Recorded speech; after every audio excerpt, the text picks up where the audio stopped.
На родителите ли се?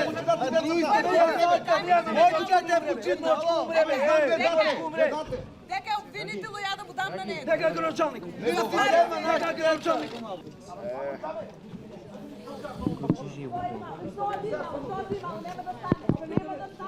Гаѓа тука пред сите. Ајде ме видам, ајде. Ти гаѓа, ајде ме пред мене, јас сум утепан. Нема, за мен живот више нема. Шо си викате?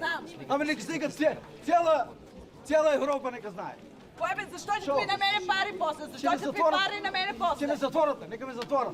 Ама кога ќе искочат 5 души ти утепа. Вие сам. Вие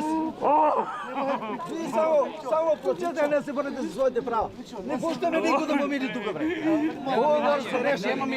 Хубаво може да се реши. Ќе се тефаме, ей, ќе се тефаме. Не може да тефаме.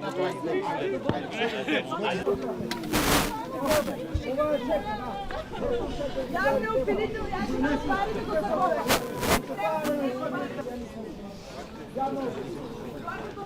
Ја ќе му дам пари да го затворам.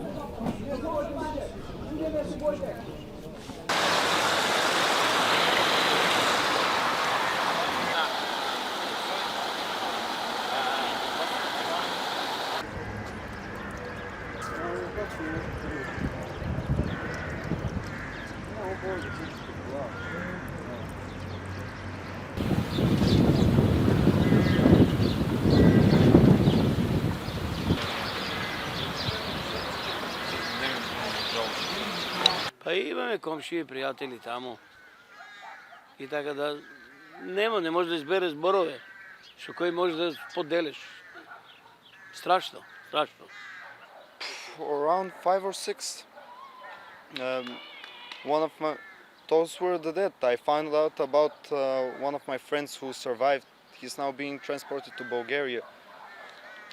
We think he's all right since he survived, but about the death, it's devastating. And one of the girls that I know, she tragically passed away. We found out about it around 3 or 4 hours ago. It's devastating for the entire city and the entire country.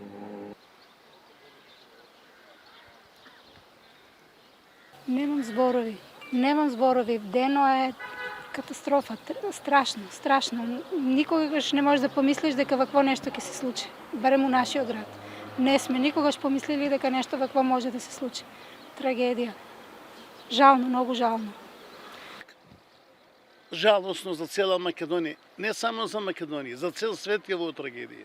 Имаме сега авиони што одат за Грција, за Бугарија, да ги спасеме луѓето.